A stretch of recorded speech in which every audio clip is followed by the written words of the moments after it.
नमस्कार दोस्तों, आज मैं उपस्थित हूँ बैताल पच्चीसी की 11वीं कहानी लेकर, जिसका शीर्षक है किसका पुण्य बड़ा। तो चलिए शुरू करते हैं। मिथिलावती नाम की एक नगरी थी जिसमें गुणाधिप नाम का एक राजा था। उसकी सेवा करने के लिए दूर देश से एक राजकुमार आया था। वह बराबर कोशिश करता रहा पर राजा से उसकी भेंट नहीं हुई। जो कुछ भी सामान वो अपने साथ लाया था वो सब खत्म हो गया। एक दिन राजा शिकार खेलने चला। राजकुमार भी उसके साथ हो लिया। चलते चलते राजा एक वन में पहुंचा। वहाँ उसके नौकर चाकर बिछुड़ गए। राजा अकेला रह गया। अब राजकुमार उसके सामने आया। उसने राजा को रोका। राजा ने उसकी तरफ देखा और पूछा, तू इतना कमज़ोर क्यों है? उसने कहा, इसमें मेरे कर्म का दोष है। मैं जिस राजा के पास रहता हूँ वह हजारों को पालता है, पर उसकी निगाह मेरी ओर नहीं जाती।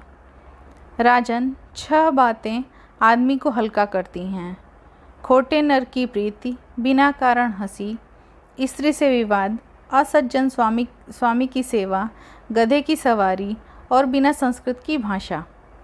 और हे राजन, ये 5 चीज़ें आदमी को पैदा होते ही विधाता उसके भाग्य में लिख देता है: आयु, कर्म, धन, विद्या और यश। राजन, जब तक आदमी का पुण्य उदय रहता है तब तक उसके बहुत सारे दास रहते हैं। जब पुण्य घट जाता है तो भाई भी बैरी हो जाता है। पर एक बात है, स्वामी की सेवा कभी अकारत नहीं जाती, कभी न कभी उसका फल मिलता ही है। यह सुन राजा के मन पर उसका बड़ा असर पड़ा। कुछ समय घूमने घामने के बाद वे नगर में लौट आए। राजा ने उसे अपने यहाँ नौकरी पर रख लिया। उसे बढ़िया बढ़िया कपड़े और गहने दिए। एक दिन राजकुमार किसी काम से कहीं गया। रास्ते में उसे एक देवी का मंदिर मिला। उसने अंदर जाकर देवी की पूजा की। जब वो बाहर निकला तो देखता क्या है, उसके पीछे एक सुंदर स्त्री चली आ रही है। राजकुमार उसे देखते ही उसकी तरफ आकर्षित हो गया।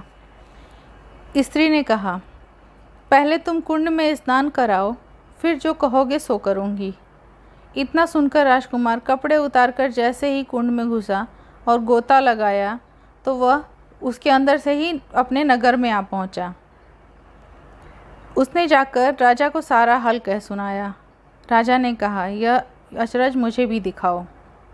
दोनों घोड़े पर सवार होकर देवी के मंदिर पर आए। अंदर जाकर दर्शन किए और जैसे ही बाहर निकलने लगे वह स्त्री फिर से प्रकट हो गई। राजा को देखते ही बोली, महाराज, मैं आपके रूप पर मुग्ध हूँ। आप जो कहेंगे वह करूँगी।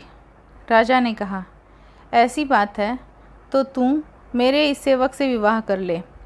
स्त्री बोली, यह नहीं हो सकता, मैं तो आपको चाहती हूँ।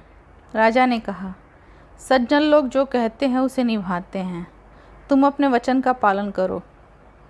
इसके बाद राजा ने उसका विवाह अपने सेवक के साथ करा दिया। इतना कहकर बैताल बोला, हे राजन, यह बताओ कि राजा और सेवक दोनों में से किसका काम बड़ा है? राजा ने कहा, नौकर का। बैताल ने पूछा, सो कैसे? राजा बोला, उपकार करना राजा का धर्म होता है, इसलिए उसके उपकार करने में कोई खास बात नहीं है। लेकिन जिसका धर्म नहीं था उसने भी उपकार किया, यह काम बढ़कर हुआ। इतना सुनकर बैताल फिर पेड़ पर जा लटका। राजा उसे पुनः वापस पकड़ लाया और उसने फिर से आगे की कहानी सुनाना शुरू किया। अगली कहानी अगले भाग में। कहानी पसंद आई हो तो लाइक कर दें, शेयर कर दें, सब्सक्राइब कर लें। आप लोग का बहुत बहुत धन्यवाद हमारी कहानी सुनने के लिए।